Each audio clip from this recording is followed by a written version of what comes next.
So I am brimming with power, and I am ready to use that power to bring these people another match. That worked. Wow, that actually worked. Remember how I said that we were going to be having Houston representatives? Well, here's one of them, HTX Whispy versus LightningCam. And these seem like two pretty young players about to duke it out. New talent. Yeah, that was fun. It's wonderful. I think I remember seeing Whispy actually at Aftershock. Was he? Yeah, I might have commentated one of his matches, and it looks like he's going to be going for Cloud this time around, which I'm very excited for. I love Cloud. Yeah. I had a lot of fun. I went to a party, and my friend happened to have a Wii U, and whenever it was getting closer towards the end of the night, when there wasn't as many folks, we actually ran some Cloud Dittos. Yeah. And this is my first time actually playing as Cloud. Yeah.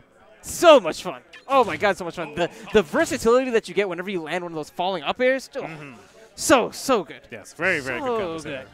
So good. LightningCam, we've touched on this character quite a number of times tonight, and as we get into game number 1, you're going to see exactly why we think he's the embodiment of watching, learning, and competing, because he has been on this rise for quite some time. The way that his Diddy Kong has been described by some players is just very annoying. Yes. Very annoying. He's so good at pestering you, whether it's his presence whenever he's up in your face, or whether it's about how he utilizes the peel to kind of dictate how you can move and options like that. But, of course, he's your rival, so what does he do against you that makes it so tough for you to beat him? One of the things that LightningCam is really good at is, so there are lots of times where Diddy Kong's in a scramble, like he hits you with like a down throw up air or something, and you're in this position where like, okay, well, you know, you're not really in the greatest position to do things back to him. But he's got all the control, and if you don't immediately charge in on him, he's just next thing you know, he's going to be on the complete other side of the stage pulling a banana, and then you're going to have to be like running in not only through potential side Bs and forward airs, but also the banana traps. So he does a really good job of like putting himself into those positions, and then instead of backing up, just hitting you in the face again. And he's just like, oh, I got to stop him from getting away, and then he's like, no, I'm here, I'm fighting you. Pay attention. And sometimes whenever you do start getting away, it's like, oh god, wait, banana. And it just seems like you're always trapped between a rock and a hard place. But so far, this Houstonian just does not care. He has a great lead, pretty solid lead so far against Cam. Oh, and that down smash. So perfect. I love that option because, especially with some of these slower characters, they have a hard time getting out of the corner. And it's almost like an option that you don't do often, but when you do utilize it, it's a great way of sort of turning the tables and turning a terrible disadvantage situation into a potential kill. Whispy doing a really good job having his limit break at all times whenever he's getting off stage. Cam able to have just enough in the tank to make it back. And Whispy has made it so that we haven't really seen too much peel play. Forward smash colliding on Cam, still being able to survive. Yeah, so the interesting thing about Cloud is his kill power. Okay, I was about to eat my words there for a second. His kill power whenever he doesn't actually have limit break isn't that impressive. Like, his forward smash hits hard. His down smash, like we saw earlier, can pull people off stage. Up smash, too. Yeah, his smashes are really strong, but it's not always easiest to set them up. So I feel like if he doesn't land his limit break KO setups, he's a lot easier to deal with. And I think it's very interesting that Whispy didn't land any. He didn't even try to land any limit break setups there, and still took it pretty handily. I mean, I feel like we've commentated so many Cloud matches where we always talk about limit utilization and things like that, but you're right, that wasn't even a factor. He used the limit to recover, and that's it. Which, you know, is a good thing because Cloud's recovery isn't the best by any like stretch of the imagination. It definitely like extended how long that he survived.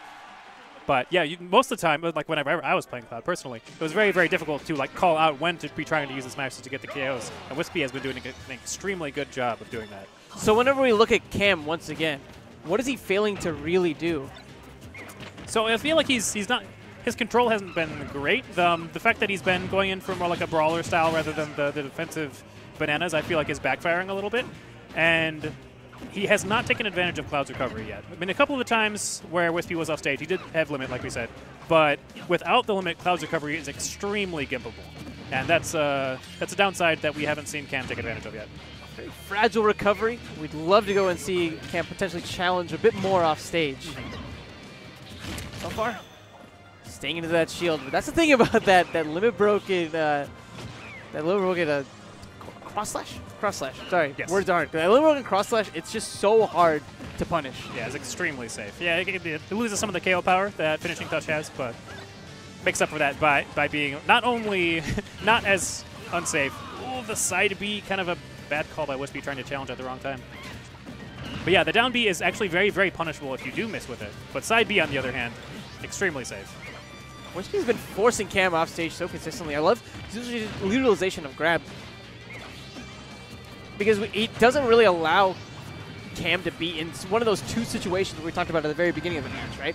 He's consistently getting the stage control taken away from him, and he's always been on the back foot, I feel. Whispy coming out huge with that cross slash and taking a stock from Cam.